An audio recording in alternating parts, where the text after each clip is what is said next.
Start factors modifying action of drug. Pharmacodynamic अपन ने पढ़ा,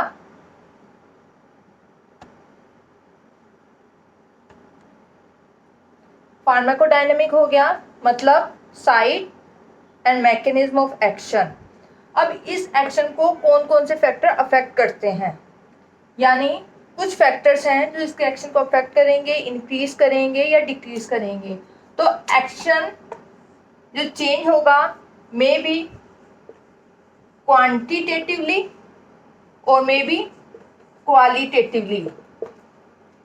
जो एक्शन था वो मे बी चेंज, जैसे फॉर एग्जांपल किसी ड्रग का इफेक्ट है डिप्रेशन, बार्बिट्रेट क्या करती है, डिप्रेशन।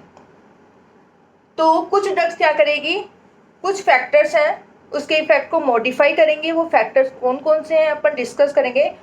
वो मे बी क्वांटिटेटिवली चेंज कर सकते हैं, मे बी क्वालिटेटिवली। जैसे डिप्रेशन था, अब हो सकता है इन फैक्टर्स ने उतना डिप्रेशन नहीं किया या ज़्यादा कर दिया, यानी क्वांटिटिवली इफेक्ट किया। किसी ने मियोसिस कम किया, किसी फैक्टर ने उसके ड्रग के मियोसिस इफेक्ट को बढ़ा दिया फॉर एग्जांपल। क्वालिटेटिव में फॉर एग्जांपल किसी ड्रग का डिप्रेशन इफेक्ट था, अब किसी फैक्टर की वजह से हो सकता है उसका स्टिमुलेंट इफेक्ट हो, तो यानी क्वालिटी चेंज हो गई। पर मोस्ट कॉमनली जो अपन फैक्टर्स पढ़ेंगे वो क्या करेंगे, ड्रग के एक्शन को क्वांटिटेटिवली अफेक्ट करेंगे। तो क्वांटिटेटिवली, अब ये जो होता है एक्शन कम या ज़्यादा होना, क्वांटिटी का कम या ज़्यादा होना, मे बी फार्माकोकाइनेटिक लेवल पे हो सकता है, मे बी फार्माकोडायनामिक लेवल पे हो सकता है चेंज। कुछ फैक्टर्स फार्माकोकाइनेटिक को अफेक्ट करेंगे, कुछ फैक्टर फार्माकोडायनामिक को अफेक्ट करेंगे। तो अपन ओवरऑल डिस्कस करते हैं कौन कौन से फैक्टर हैं। फर्स्ट देखो, वैसे तो इस पे यूसी में तो कभी क्वेश्चन नहीं आ रखा, पर इंटरनल असेसमेंट में इसमें देते हैं फुल क्वेश्चन। शॉर्ट नोट बनता है, वो मैं बताऊंगी किस पे आता है शॉर्ट नोट यूसी के अंदर। फर्स्ट है एज। एज एक्शन को अफेक्ट करती है, कम ज्यादा करती है। Age, weight, sex, species, race, इसके अलावा pharmacogenetic factor. Next is genetic factors. Next psychological factor.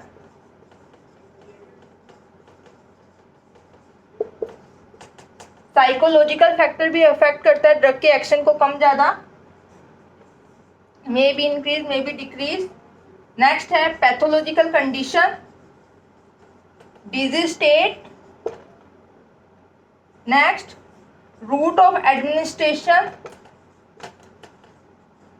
Next time of administration of drug, किस टाइम दे रहे हो उस पर भी डिपेंड कर रहा है एक्शन। उसके बाद आता है टॉलरेंस। तो ये इतने सारे फैक्टर हैं जो ड्रग के एक्शन को अफेक्ट करते हैं। केडीटी के अंदर बहुत वाइड में दिया होता है, कई बार पढ़ने का मन नहीं करता क्योंकि ना बिल्कुल ऐसे ग्रंथ की तरह है, तो बेटर है आप इसके शॉर्ट में नोट्स बना लो। शॉर्ट नोट आता है वो जेनेटिक फैक्टर पे आता है एंड टॉलरेंस पे आता है शॉर्ट नोट यूसी के अंदर।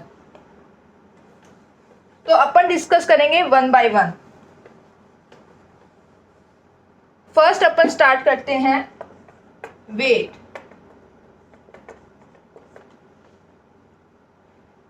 वेट नॉर्मल जो हम डोज कैलकुलेट करते हैं, जो एडल्ट डोज होती है वो जो कैलकुलेट करते हैं वो 18 टू 65 ईयर और एज के अकॉर्डिंग कैलकुलेट करते हैं, और वेट एवरेज मानते हैं हम कि उसका 70 kg वेट है। तो अगर अब किसी का वेट बहुत ज़्यादा कम है तो उसमें हमें डोज कम देनी पड़ेगी, क्योंकि वो पतला है, ज़्यादा डोज दोगे तो एक्शन बढ़ जाएगा। ऐसे ही ओबीस पर्सन है, नॉर्मल डोज दोगे तो इफेक्ट कम आएगा, यानी वेट ने अफेक्ट किया। तो अगर बहुत ज़्यादा लीन पर्सन है या ओबीस पर्सन है तो हम क्या करेंगे, एडल्ट डोज से वेट को कैलकुलेट करेंगे। कैसे करते हैं, यानी individual dose equal to standard adult dose into उस पर्सन का वेट केजी में डिवाइडेड बाय 70। ये हमें पता है कि इसकी नॉर्मल डोज होती है, जिस ड्रग की एडल्ट डोज इतनी है, लेकिन आपके पास पेशेंट आया बहुत ज़्यादा ओबीज है, नॉर्मल होता है 60, 70, 80 तक चल जाता है, मान लो 120 किलो का आया, तो फिर अपन को डोज बढ़ानी पड़ेगी उसकी। ऐसे ही बहुत ज़्यादा लीन पर्सन है तो डोज अपन को कैलकुलेट करेंगे। तो यानी वेट है वो ड्रग के एक्शन को मॉडिफाई करता है, कम या ज़्यादा।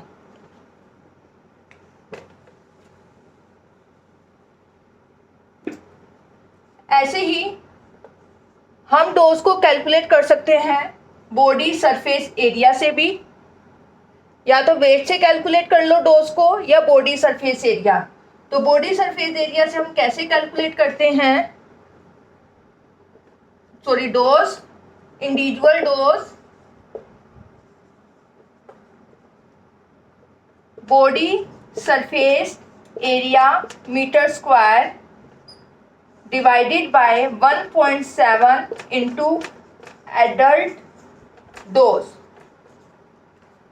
डोज को हम वेट से भी कैलकुलेट कर सकते हैं पर्सन के, बॉडी सरफेस एरिया से भी कैलकुलेट कर सकते हैं। इसमें उस इंडिविजुअल पर्सन का body surface area metre square में divided by 1.7 into adult dose.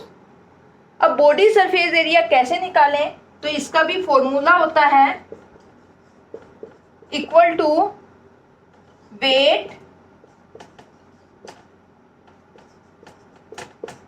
Height, weight KG में, हाइट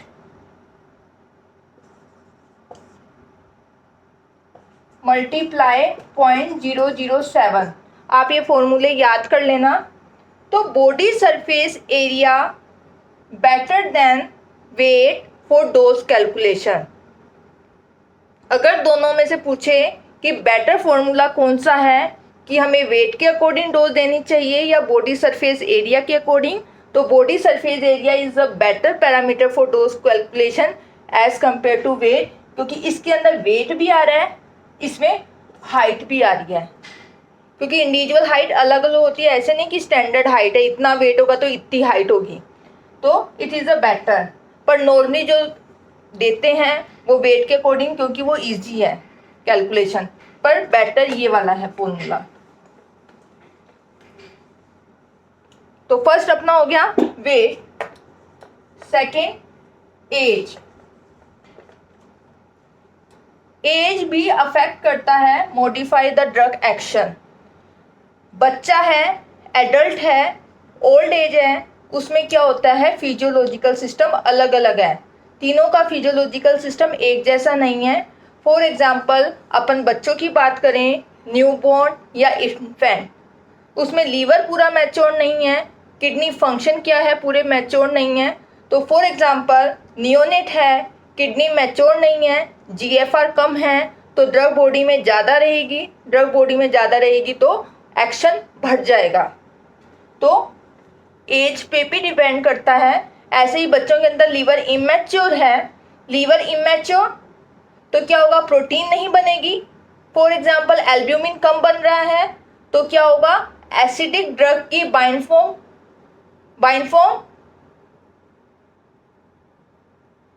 एसिडिक ड्रग की बाइंड फॉर्म कम होगी या ज़्यादा, बाइंड फॉर्म कम होगी, यानी फ्री कंसंट्रेशन ज़्यादा तो ड्रग का एक्शन ज़्यादा। तो इसीलिए हम बच्चों में डोज कम देते हैं।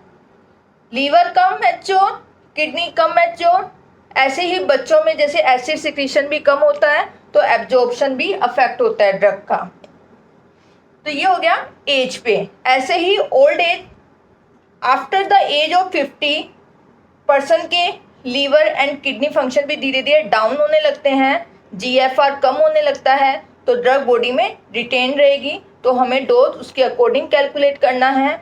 ऐसे ही लीवर को क्या होता है, हिपैटिक ब्लड फ्लो कम, तो क्या होगा, मेटाबॉलिक एंजाइम भी कम, तो उसके अकॉर्डिंग मेटाबॉलिज्म कम होगा, तो ड्रग बॉडी में ज़्यादा रहेगी तो एक्शन ज़्यादा।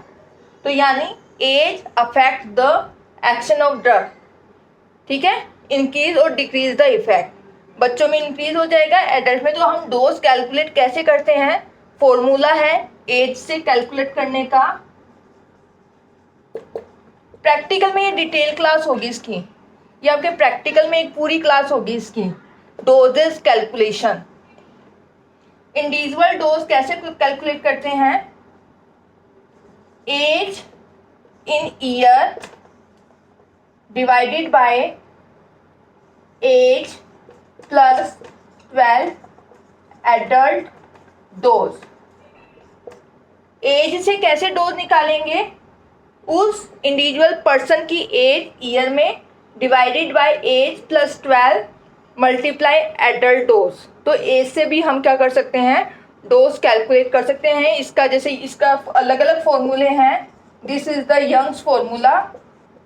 ऐसे ही है दूसरा डीलिंग फॉर्मूला, उसमें सेम है, age in years divided by 20 into adult dose. तो हमने वेट से कैलकुलेट कर सकते हैं, बॉडी सरफेस एरिया से कैलकुलेट कर सकते हैं, dose individual dose and age से। तो एज भी affect the drug action. Next, sex. Drug का एक्शन सेक्स पे भी डिपेंड करता है, मेल एंड फीमेल पे भी। नॉर्मली क्या होता है, female thin as compare to male, इसके अलावा उनमें हार्मोनल स्टेटस अलग अलग है, उनका mental status male and female का अलग अलग है। तो उसके अकॉर्डिंग वो क्या करते हैं, ड्रग के एक्शन को अफेक्ट करते हैं। नॉर्मली नहीं होता, कुछ कुछ में है, कुछ कुछ ड्रग्स के हैं जो हार्मोनल होते हैं। For example ketoconazole. Ketoconazole ketoconazole is a anti fungal drug. ये क्या करता है, androgen, it is a enzyme inhibitor. मैंने बताया था ketoconazole is a enzyme inhibitor. Enzyme inducer के नाम बताओ। रोहिताश, क्या ट्रिक थी एंजाइम इंड्यूसर के नाम? रोहिताश, एंजाइम इंड्यूसर्स के नाम बताओ। सिमेटिडीन। विशाखा, सही या गलत? मैम ये तो इनहिबिटर्स है ना, इनिबिटर है ये। गरिमा इंड्यूसर है, ठीक है। तो ketoconazole, griseofulvin is anti fungal drug, enzyme inducer. बाकी anti fungal drug enzyme inhibitor, for example ketoconazole. तो कीटोकोनाजोल एंजाइम इनिबिटर है, तो ये क्या करता है, एंड्रोजन के सिंथेसिस को इनिबिट करेगा। और एंड्रोजन किस में इंपॉर्टेंट है, मेल के अंदर। तो ये क्या करता है, loss of libido in male but not in female. तो ये होता है, यानी ड्रग का एक्शन सेक्स पे भी डिपेंड करता है, मेल एंड फीमेल पे। आप जस्ट डेफिनेशन लिखना एंड एग्जाम्पल लिख देना, एक एक सफिशिएंट है, ठीक है। जैसे कीटोकोनाजोल मोस्ट कॉमन एग्जाम्पल है, loss of libido in male but not in female. ऐसे ही प्रेगनेंसी भी इंपॉर्टेंट फैक्टर है। ड्यूरिंग प्रेगनेंसी बहुत से चेंजेस आते हैं बॉडी में। फॉर एग्जाम्पल मैंने आपको बताया था, increase alpha 1 acid glycoprotein, changes आते हैं, जैसे बॉडी वाटर बढ़ जाता है। Increase the protein synthesis alpha 1 acid glycoprotein, तो बेसिक ड्रग की बाइंडिंग ज़्यादा तो action come.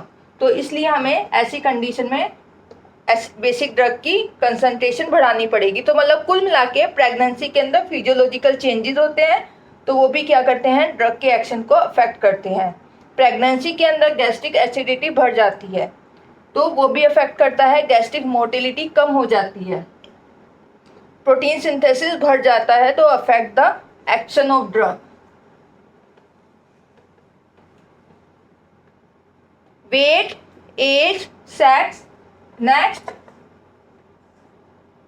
Species and race. Species पे डिपेंड करता है ड्रग का एक्शन। फॉर एग्जाम्पल रैबिट की बात करते हैं अपन। Rabbits, they are resistant to atropine. Atropine is a anticholinergic drug. हमारे अंदर इफेक्टिव है, बट रैबिट्स में एट्रोपिन इफेक्टिव नहीं होता. अगर आप रैबिट को एट्रोपिन देते हो तो उसका एक्शन नहीं आएगा, यानी एक स्पीसीज ने ड्रग के एक्शन को अफेक्ट किया. कैसे? फॉर एग्जांपल रैबिट के अंदर क्या होता है, एंजाइम होता है एट्रोपिनेज. ये हमारे अंदर नहीं है, ये रैबिट में है एट्रोपिनेज एंजाइम. तो जैसे ही एट्रोपिन दिया, it is metabolized by atropinase enzyme, तो ड्रग एक्ट नहीं करती.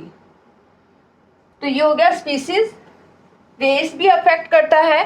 फॉर एग्जांपल अगर ब्लैक्स पर्सन की बात करें, दे टॉलरेंट मिड्रेटिक इफेक्ट ऑफ सिम्पैथोमाइमेटिक्स. सिम्पैथोमाइमेटिक्स का काम क्या है? माइड्रेसिस करवाना. सिम्पैथोमाइमेटिक जैसे ही आपने दिया, उसका एक्शन है प्यूपिल को डायलेट करना. लेकिन अगर ब्लैक रेस में देते हो, निग्रोज में देते हो, तो उसमें क्या होता है, सिम्पैथोमाइमेटिक मिड्रेसिस नहीं करती. They tolerant mydriatic effect of sympathomimetic.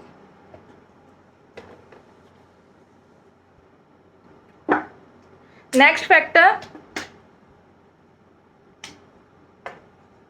Next कौन सा है?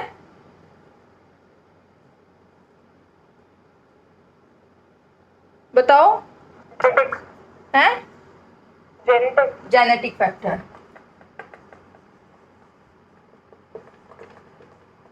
ठीक है, वो सिंपल थे बिल्कुल. It is very important. Genetic factor pre PG में भी इसमें क्वेश्चन आता है, शॉर्ट नोट बनता है. तो genetic factor also affect the drug action. Genetic factor modify the drug action. इसको हम बोलते हैं, जिस ब्रांच के अंदर हम ये स्टडी करते हैं, that is pharmacogenetics. Pharma means drug, genetics मतलब जीन. तो डेफिनेशन क्या है? Variation in drug effect due to genetic factor.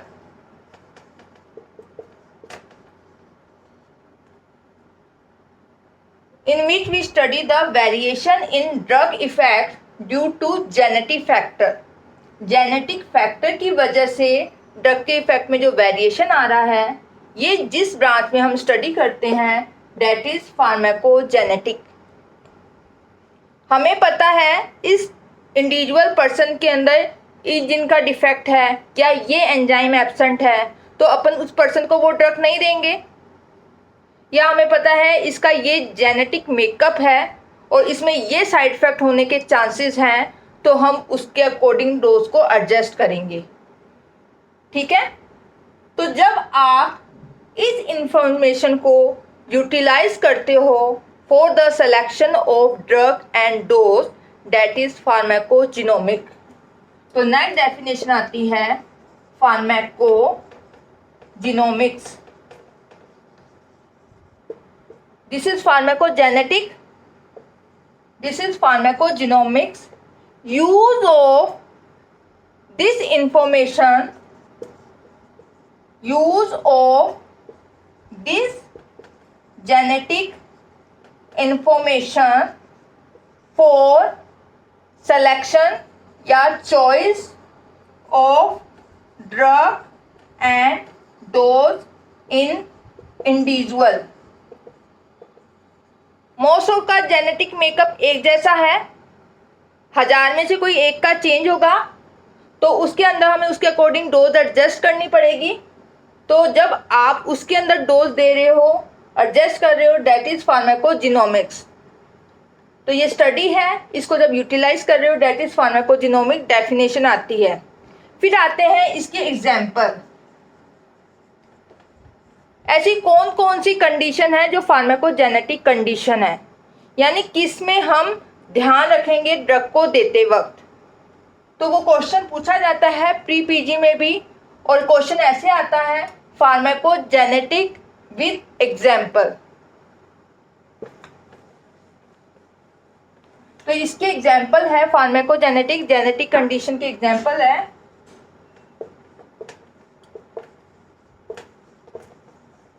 घर वाली G4 G6PD deficiency. It is a pharmacogenetic condition. G6PD deficiency. G से G6PD deficiency. For example, अगर किसी patient के अंदर G6PD deficiency है तो उसमें हम ऑक्सीडाइजिंग ड्रग नहीं देते। क्यों? क्योंकि वो क्या करते हैं, ऐसे पेशेंट्स में हिमोलिटिक एनीमिया कोज करता है। For example sulphonamide, chloroquine etcetera, बहुत सारी एग्जाम्पल है। तो अगर किसी पेशेंट का हमें पता है कि इस पेशेंट को G6PD डेफिशिएंसी है तो हम उसमें सल्फोनामाइड, क्लोरोक्वीन, प्राइमाक्वीन ये वाली ड्रग प्रीफर नहीं करेंगे, क्योंकि अगर आपने ये दी तो उसमें ड्रग का क्या एक्शन आएगा, हिमोलिटिक एनीमिया। तो यानी एक जेनेटिक कंडीशन ने ड्रग के एक्शन को अफेक्ट किया। सल्फोनामाइड जैसे सोफ्रामाइसिन होते हैं ना, एंटीबायोटिक लगाते हैं, हर किसी में नहीं करता, सब में नॉर्मल इफेक्ट आएगा। नॉर्मल क्या करेगा, एंटीबायोटिक की तरह काम करेगा। लेकिन अगर जेनेटिक मेकअप डिफरेंट है किसी पर्सन का तो उसमें ड्रग का एक्शन मॉडिफाई हो जाएगा, तो उसमें क्या आ जाएगा, हमें हिमोलिटिक एनीमिया। तो फर्स्ट है G6PD डेफिशिएंसी, सेकंड है H4 hydroxylation of phenytoin.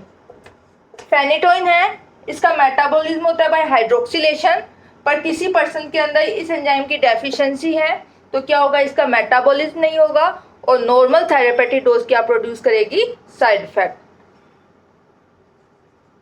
GHA, A4 atypical स्यूडोकोलिन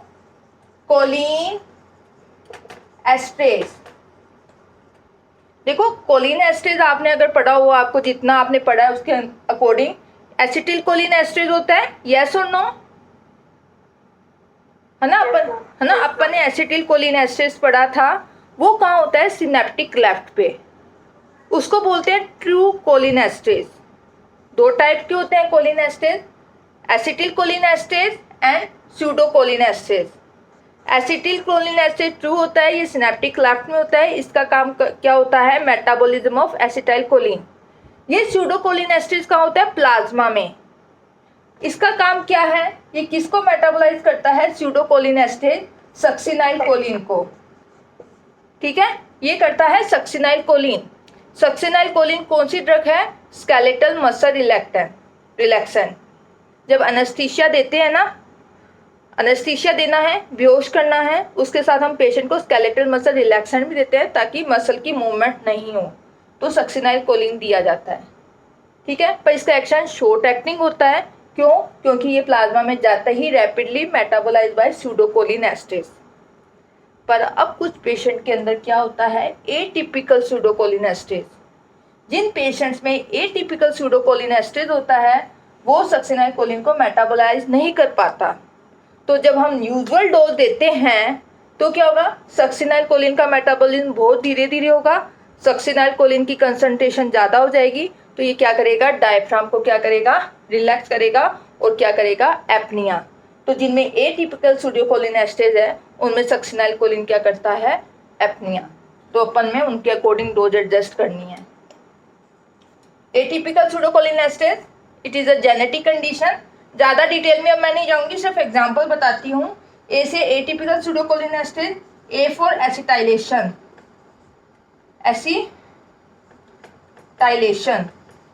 acetylation of isoniazid. Isoniazid is metabolized by acetylation. Isoniazid is a anti tubercular, इसका एसिटाइलेशन होता है, एसिटिल एंजाइम से मेटाबोलाइज होता है पर कुछ के अंदर क्या होता है, ये एबनॉर्मल होता है, तो slow acetylator and fast acetylator, तो उसके अकॉर्डिंग उनमें साइड इफेक्ट्स होते हैं। जिनमें स्लो एसिटाइलेशन होता है उसमें ये ज़्यादा बची रह जाएगी तो न्यूरोटॉक्सिसिटी करता है। जिनमें फास्ट एसिटाइलेशन होता है उनमें क्या होता है, लीवर टॉक्सिसिटी, तो acetylation of isoniazid.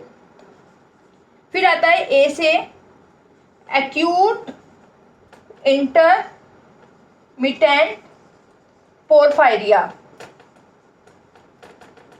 Acute intermittent पोरफायरिया, इसमें क्या है, पोरफायरिन की कंसंट्रेशन ज़्यादा, तो क्या होता है, फॉर एग्जांपल कुछ ड्रग्स बारबिट्रेट्स क्या करती है, प्रेसिपिटेट एक्यूट इंटरमिटेंट पोरफायरिया। तो जिनमें एक्यूट इंटरमिटेंट पोरफायरिया उन्हें बारबिट्रेट्स नहीं देंगे क्योंकि वो प्रेसिपिटेट करता है। तो ए से अपना हो गया R and W. R W से resistance to warfarin. Warfarin is a oral anticoagulant drug. तो कुछ पेशेंट शो करते हैं रेजिस्टेंस टू वॉरफेरिन। अगर हमने वॉरफेरिन दिया तो इफेक्ट नहीं आता। वो क्यों नहीं आता, अपन ना एंटीकोएगुलेंट में डिस्कस करेंगे डिटेल में, क्योंकि उनमें क्या होता है, ये क्या होता है, वॉरफेरिन है ना, विटामिन के एपोक्साइड रिडक्टेज पे जाके काम करता है। तो कुछ पेशेंट में क्या होता है, ये एब्नॉर्मल एंजाइम है तो रिएक्ट नहीं कर पाती तो वॉरफेरिन काम नहीं कर पाती। तो आप तो जस्ट नाम याद रखना कि कौन कौन सी फार्माकोजेनेटिक कंडीशन है घर वाली। क्वेश्चन आएगा 3 ऑप्शन, चौथा है वो कट कर दोगे आप। For example adenosine deaminase, it is a metabolic disorder, it is not a pharmacogenetic condition. तो एडिनोसिन डीएमिनेज आप उसको कट कर दोगे क्योंकि वो मेटाबॉलिक डिसऑर्डर है। तो इस पे आपका शॉर्ट नोट आता है। नेक्स्ट 6 नंबर पे मैम शॉर्ट में आएगा तो कितने एग्जांपल लिखने हैं? लिख देना 2-3, वो एक ही पूछेगा, वो डिपेंड करता है आपके मार्क्स पे। आजकल बिल्कुल क्वेश्चन होता है ना वो स्पेसिफाई आता है, डिफाइन फार्माकोजेनेटिक विद 1 एग्जाम्पल, बिल्कुल स्पेसिफाई करते हैं वो। कोशिश करना आप इतने तो याद रख लेना, है ना। बुक में बहुत सारे दे रखे हैं और तो मैंने बताए भी नहीं, ठीक है। Psychological. Next is psychological.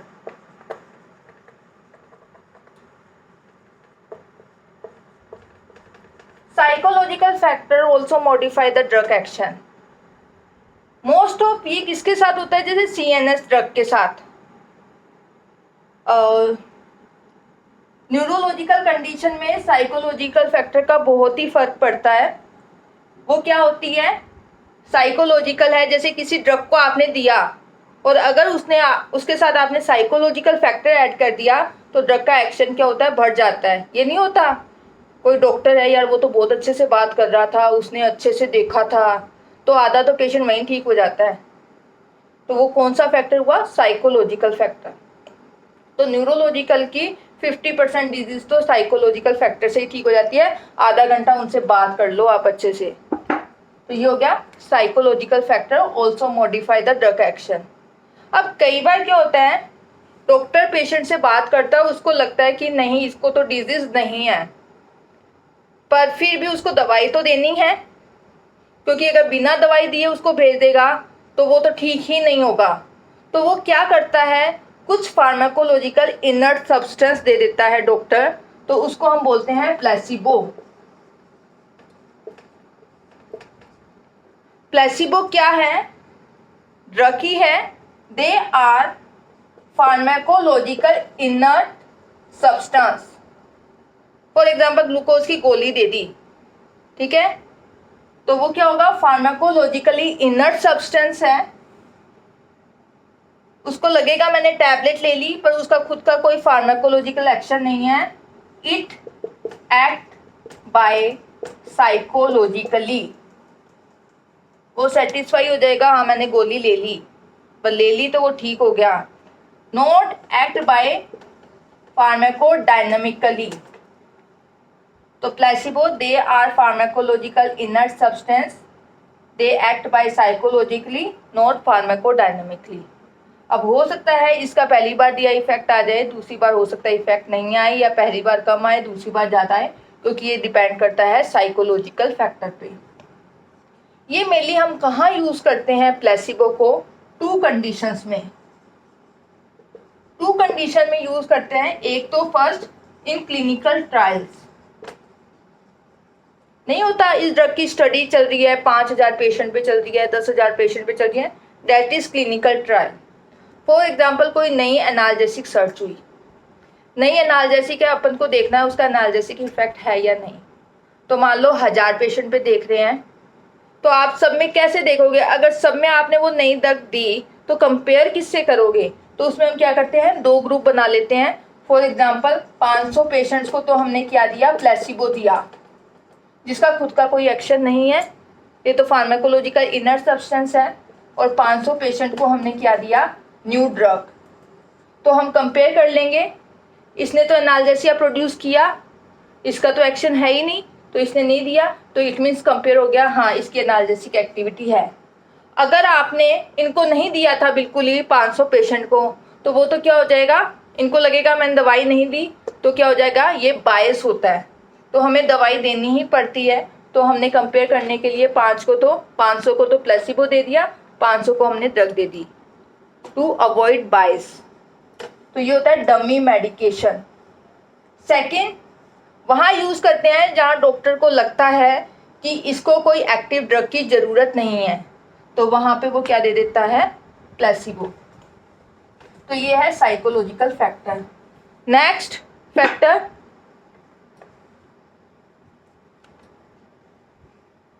Factor, affect the drug action. Psychological condition. Psychological हो गया, yes sir. Very good. Route of administration,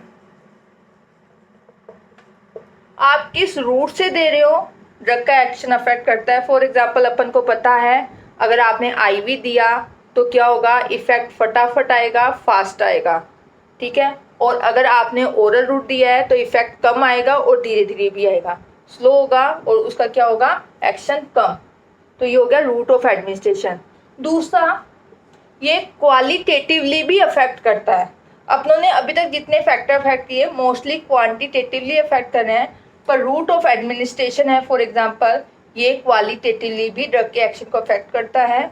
for example magnesium sulphate, magnesium sulphate को जब आप अलग अलग रूट से देते हो तो इसका एक्शन अलग अलग होता है। फॉर एग्जांपल अब अगर आप इसको ओरली यूज करते हो तो मैंने कल बताया था it is a osmotic purgative. Orally लिया, एक्ट ऑस्मोटिकली, ये क्या करेगा, इंटेस्टिनल ल्यूमेन में वाटर को एब्जॉर्ब करेगा, वाटर को एब्जॉर्ब करके क्या होगा, इंक्रीज द स्टूल कंटेंट बढ़ेगा तो पेरिस्टाल्सिस बढ़ेगी एंड इवेक्यूएशन ऑफ बाउल, तो हेल्पफुल इन कॉन्स्टिपेशन। तो जब आप इसको ओरल यूज करते हो तो ये किसकी तरह काम करता है, परगेटिव्स की तरह। परगेटिव्स मतलब जो ड्रग हम कॉन्स्टिपेशन में यूज करते हैं।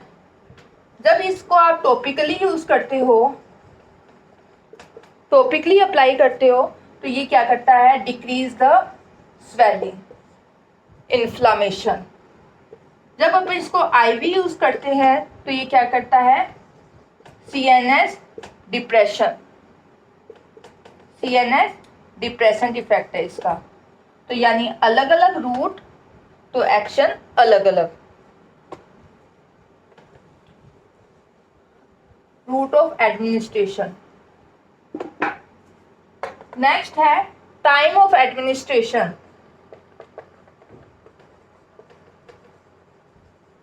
Time of administration,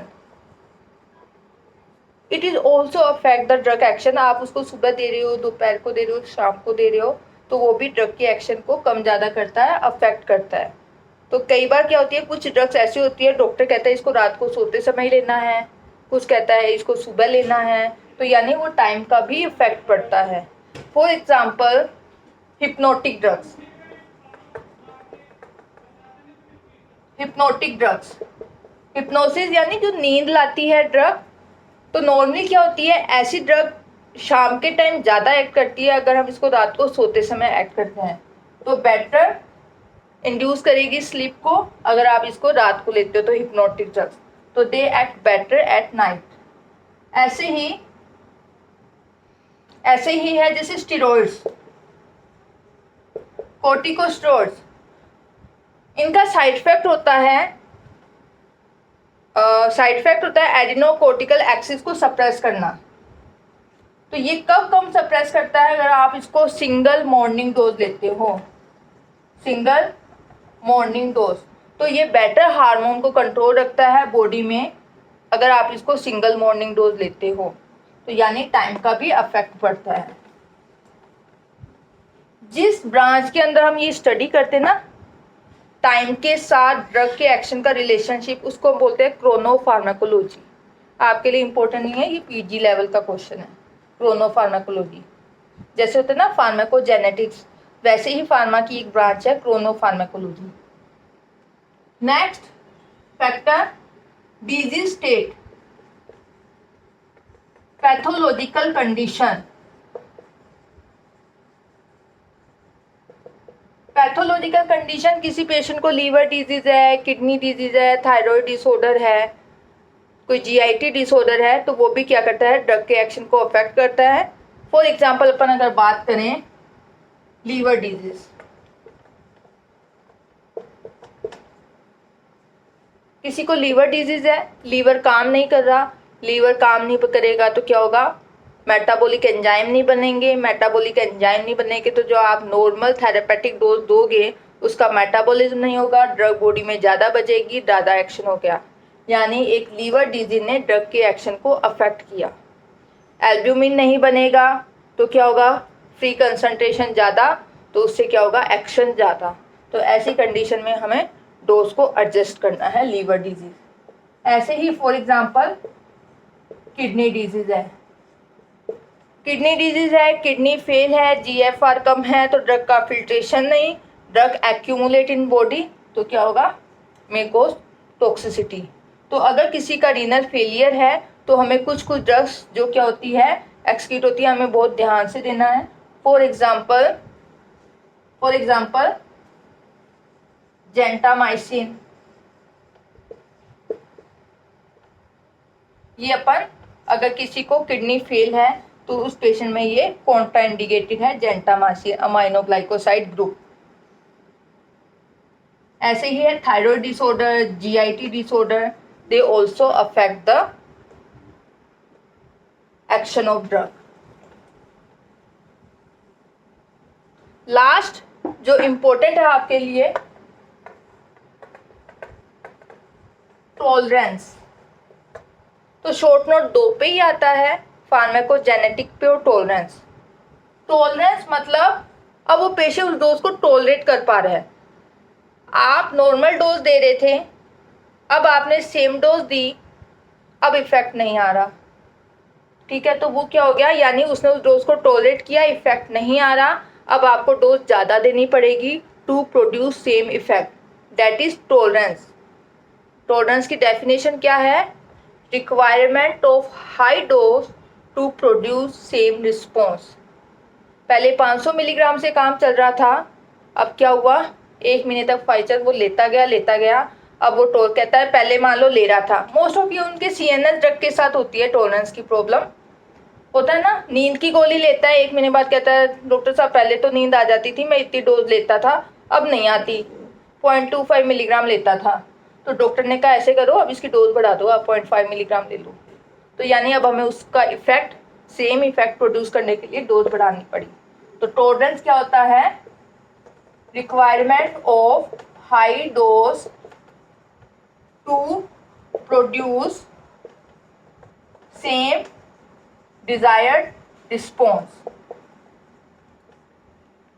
higher animal में अपन डेफिनेशन टॉलरेंस बात करते हैं, यही चीज अगर अपन माइक्रो ऑर्गेनिज्म लेवल पे बात करें, माइक्रो ऑर्गेनिज्म, बैक्टीरिया या अगर स्मॉल पे बात करें तो उसको हम बोलते हैं रेजिस्टेंस।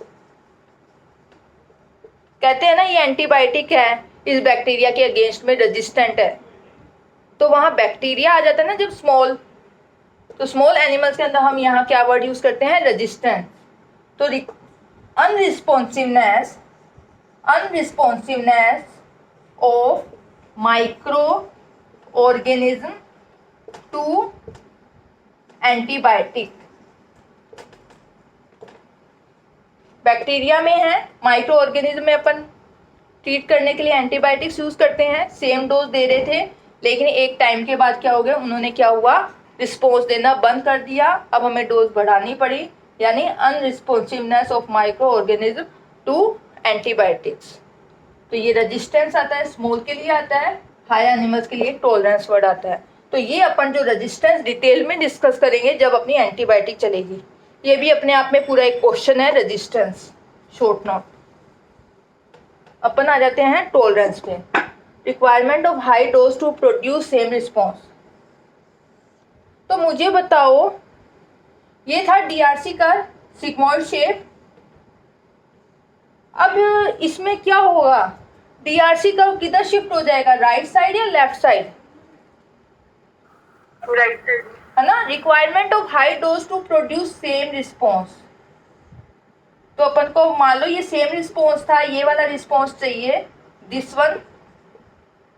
तो यहाँ पे ये डोज थी, अब हमें वो डोज सेम रिस्पॉन्स पाने के लिए डोज को बढ़ाना पड़ा. तो इसमें क्या होता है, डीआरसी कर्व कहाँ शिफ्ट हो जाएगा, राइट साइड. ठीक है, फिर इस पे लिख लो, चाहिए फिर क्वेश्चन आता है. फिर ये जो टॉलरेंस है, इसके टाइप, 3 टाइप्स हैं इसके. First, natural tolerance. Natural tolerance. Second है acquired tolerance. Third is cross tolerance. तो टॉलरेंस है definition, types, natural, acquired and cross. तो अपन पढ़ते हैं फर्स्ट नेचुरल या innate. First is natural tolerance. Natural tolerance यानी वो पर्सन शुरू से ही रेजिस्टेंट था जब आपने उसको फर्स्ट टाइम दिया, due to some genetic factor, genetic basis, यानी फ्रॉम इनिशियल.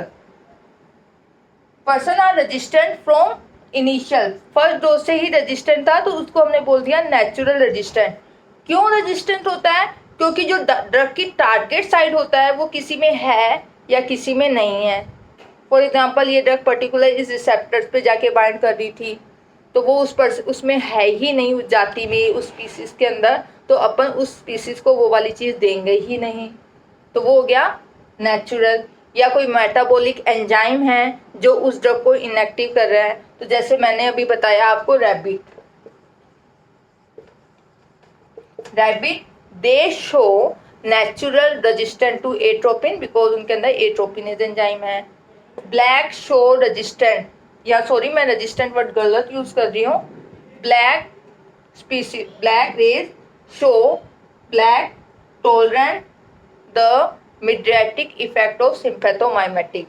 उनमें अगर आप सिम्पैथोमाइमेटिक देते हो तो उनमें मिड्रेसिस नहीं होता, दे शो टॉलरेंस. तो ये अपना हो गया natural.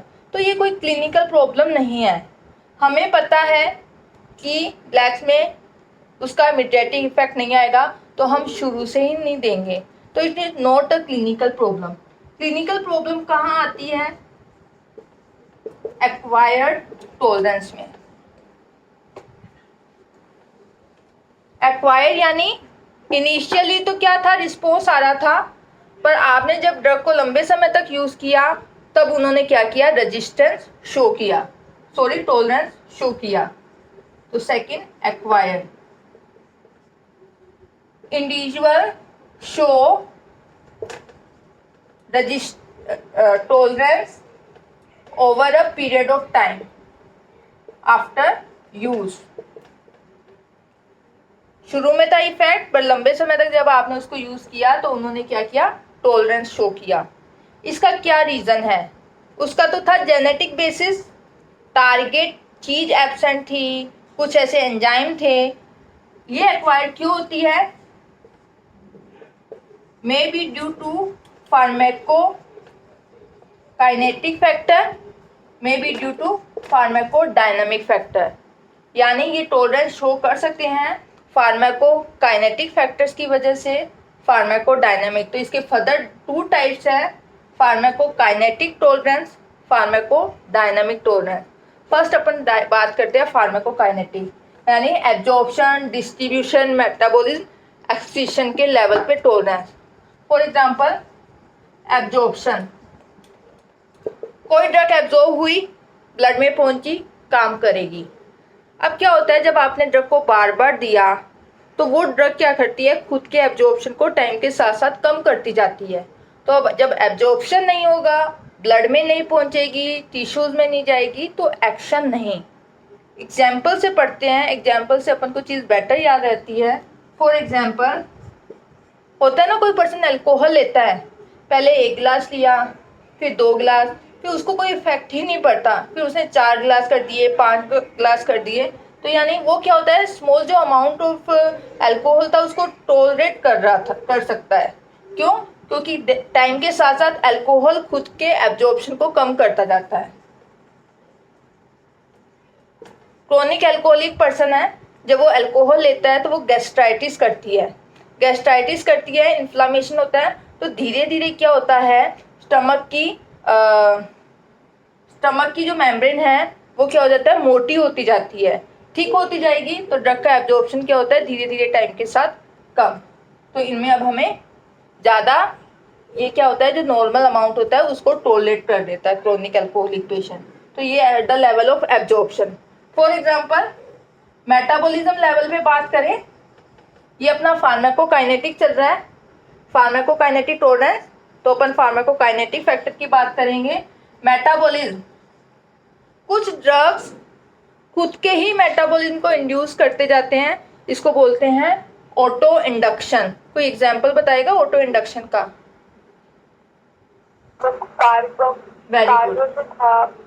Very good.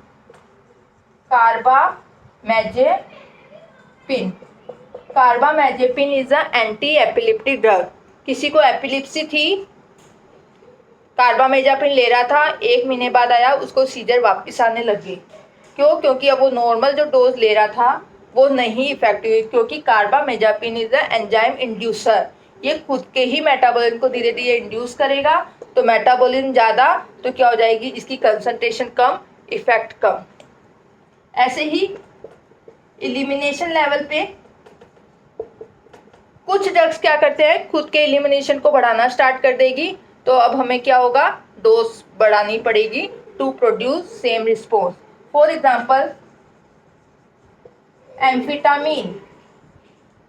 Amphetamine is a sympathomimetic drug, indirect acting, sympathomimetic की तरह काम करेगी।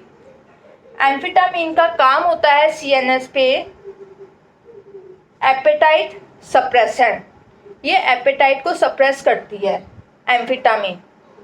तो ये क्या करेगी, जब कोई पर्सन कंटिन्यूस एम्फेटामिन ले रहा है तो उसको भूख नहीं लगेगी, खाना नहीं खाएगा, तो धीरे धीरे उस पेशेंट में क्या होगा, कीटो एसिडोसिस होना स्टार्ट हो जाता है, यानी एसिड ज़्यादा होगा, एसिड यूरिन में ज़्यादा आएगा, और this is alkaline in nature. तो अब यूरिन हो गया एसिडिक और दिस इज एल्केलाइन, तो ये क्या होगा, वाटर सोल्यूबल में कन्वर्ट होगी, तो इसका एलिमिनेशन ज़्यादा होता जाएगा। तो अब हमें सेम इफेक्ट प्रोड्यूस करने के लिए एम्फेटामिन की डोज बढ़ानी पड़ेगी। तो ये हो गया फार्माकोकाइनेटिक टॉलरेंस। एक्वायर्ड में first pharmacokinetic tolerance, second is pharmacodynamic tolerance. Pharmacodynamic यानी कहीं रिसेप्टर लेवल पे टारगेट साइट थी, वहाँ पे ड्रग रेजिस्टेंस शो कर रही है। फॉर एग्जाम्पल ये रिसेप्टर है, ड्रग इस पर जाके काम कर रही है और इफेक्ट प्रोड्यूस कर रही है। अब मैंने आपको ये बताया था, कंटिन्यूअस एगोनिस्ट जब अवेलेबल होता है तो टाइम के साथ साथ रिस्पॉन्स आना कम हो जाता है। क्यों? क्योंकि कंटिन्यूअस एगोनिस्ट अवेलेबल होता है तो इसकी सेंसिटिविटी कम होती जाती है due to internalisation of receptor, desensitisation of receptor. इनका नंबर कम हो जाता है अगर कंटिन्यूअस एगोनिस्ट अवेलेबल होता है। ऐसे ही अगर कंटिन्यूअस एंटागोनिस्ट अवेलेबल है तो वो कंटिन्यूअस सप्रेस रहते हैं, तो टाइम के साथ साथ उनका नंबर बढ़ता जाएगा and up regulation of receptor. तो कंटिन्यूस, जब एगोनिस्ट कंटिन्यूस आप दवाई दे रहे हो तो जो रिसेप्टर है वो अंदर चले जाते हैं, इसको बोलते हैं हम इंटरनलाइजेशन ऑफ रिसेप्टर या डिसेंसिटाइजेशन ऑफ रिसेप्टर। तो pharmacodynamic tolerance due to down regulation of receptor, desensitisation of receptor, internalisation of receptor, इसका फॉर एग्जांपल है मॉर्फिन। तो ये अपना हो गया एक्वायर्ड टॉलरेंस। एक्वायर्ड टॉलरेंस की डेफिनेशन, उसके टाइप्स, किस वजह से हो सकता है, at the level of pharmacokinetic, at the level of pharmacodynamic. फिर एक आता है, उस पे भी आपके अलग से 1 नंबर का क्वेश्चन आता है, टैकीफाइलैक्सिस। व्हाट इज टैकीफाइलैक्सिस और कौन सी ड्रग करती है टैकीफाइलैक्सिस? With example, टैकीफाइलैक्सिस means rapid development of tolerance. Rapid development of tolerance, तो इसको हम बोलते हैं एक्यूट टॉलरेंस। फटाफट टॉलरेंस डेवलप हो गई, क्यों हुई? जब आपने ड्रग का सेम अमाउंट रिपीट करा एट द शॉर्ट इंटरवल पे। थोड़ी थोड़ी देर में आप जब ड्रग देते गए तो रैपिड टॉलरेंस डेवलप हो गई, इसको हमने बोला एक्यूट टॉलरेंस या टैकीफाइलैक्सिस। कौन सी ड्रग करती है ये? Indirect acting sympathomimetic, for example ephedrine. सबसे अच्छा एग्जांपल है इसका इफेड्रिन। टायरोसिन, मैंने इसकी डेफिनेशन बताई, फिर मैंने इसका एग्जांपल बताया, इफेड्रिन एंड टायरोसिन। फिर हम पढ़ेंगे इसकी मैकेनिज्म, ये क्यों होता है टैकीफाइलैक्सिस और मेनली इन ड्रग से क्यों होता है इनडायरेक्ट एक्टिंग सिम्पैथोमाइमेटिक से। तो next is mechanism of टैकीफाइलैक्सिस। For example, ये सिंपैथेटिक न्यूरॉन है, ये इसका ऑर्गन है इफेक्टर, ठीक है। यहाँ पे वेसिकल है, नॉन एपिनेफ्रिन रिलीज हुआ सिनेप्टिक क्लेफ्ट पे, इट एक्ट ऑन रिसेप्टर, ठीक है, यही है। Action is terminated bye reuptake और बाय मेटाबॉलिज्म। अब क्या होता है, मैंने बताया इफेड्रिन एक्ट इनडायरेक्टली। ये इफेड्रिन इनडायरेक्ट एक्टिंग ये कैसे काम करती है? इफेड्रिन एंटर करेगी और ऊपर से रिलीज को बढ़ाती है। इफेड्रिन की मैकेनिज्म एक्शन क्या है? ये क्या करती है, ऊपर से जो वेसिकल के अंदर नॉन एपिनेफ्रिन स्टोर था उसके रिलीज को बढ़ाती है। तो नॉन एपिनेफ्रिन ऊपर से ज़्यादा रिलीज होगा तो सिनेप्टिक क्लेफ्ट पे इसकी कंसंट्रेशन ज़्यादा, तो एक्शन ज़्यादा। तो इसलिए हमने इसको बोला indirect acting ephedrine tyrosine. They are indirect acting because they increase the release of non epinephrine from the synaptic from the vesicle. ये इसकी मैकेनिज्म है। अब फटाफट आपने इफेड्रिन की डोज दी, किसी को बार बार इफेड्रिन की dose the, for example dose the ephedrine, पहली बार सेम डोज रिपीट करी, ऊपर से रिलीज को बढ़ाएगा, एक्शन होगा। फिर दोबारा रिलीज करी, फिर एक्शन होगा, रिलीज करेगा, बढ़ाएगा। लेकिन पहली बार इसने क्या किया, ज़्यादा इफेक्ट आया, टाइम के साथ साथ ये स्टोरेज कम होता जाता है। बार बार आपने दिया, उतना नॉन एपिनेफ्रिन बन नहीं पाता, सिंथेसिस नहीं हो पाता, तो स्टोरेज कम पड़ जाता है। तो इसकी रीज़न क्या है? Depletion of storage. टाइम के साथ साथ जो स्टोरेज था वो कम होता गया क्योंकि आपने फटाफट ड्रग को दी। तो ये होता है टैकीफाइलैक्सिस, यानी सेम रो रिपीट करी, इफेक्ट क्या हो गया, धीरे धीरे कम होना स्टार्ट हो गया, यानी दिस इज टैकीफाइलैक्सिस। ये मेनली हमें एनिमल्स में दिखता है क्योंकि हम क्लिनिकली फटाफट डोज रिपीट नहीं करते, तो ये हमें एक्सपेरिमेंटली दिखता है, क्लिनिकल सेटअप में हमें ये टैकीफाइलैक्सिस शो नहीं होता। तो इसका रीजन मैंने मैकेनिज्म क्या बताई, due to depletion of storage. आप ये पूरी मैकेनिज्म इसमें लिख देना विद एग्जाम्पल। ये हो गया अपना टैकीफाइलैक्सिस। नेचुरल टॉलरेंस हो गया, एक्वायर्ड टॉलरेंस हो गया, लास्ट होता है क्रॉस टॉलरेंस। क्रॉस टॉलरेंस का मतलब सेम ग्रुप की ड्रग है, सेम फार्माकोलॉजिकल मैकेनिज्म से एक्शन कर रही है, तो अगर एक ड्रग से रेजिस्टेंट है तो हो सकता है वो पूरा उसका ग्रुप ही रेजिस्टेंट हो। फॉर एग्जांपल ओपियोइड्स की बात करेंगे, किसी पेशेंट को हम मॉर्फिन दे रहे थे, तो मॉर्फिन से जैसे उसका टाइम के साथ साथ टॉलरेंस हो गई, तो उस ग्रुप की मान लो अलग और ड्रग्स होती है कोडीन, तो वो उसी ग्रुप की ड्रग है, तो अगर पेशेंट मॉर्फिन से टॉलरेंट है तो सेम ग्रुप की ड्रग है, तो also show tolerant codeine. Drug अगर सेम मैकेनिज्म की है, तो दोनों सेम मैकेनिज्म की थी, तो हमने कंक्लूजन निकाल लिया इस पेशेंट को मॉर्फिन दे रहे थे, अब इफेक्ट नहीं आ रहा, तो हम कोडीन भी नहीं देंगे, क्योंकि हमें पता है दे शो क्रॉस रेजिस्टेंट। तो ये हो गया क्रॉस रेजिस्टेंट, यानी इससे रेजिस्टेंट तो इस ग्रुप की दूसरी ड्रग से भी रेजिस्टेंट, तो ये हुआ क्रॉस। तो इस पे आता है क्वेश्चन आपका टॉलरेंस पे। मेरे ख्याल में इतना सफिशिएंट है आपका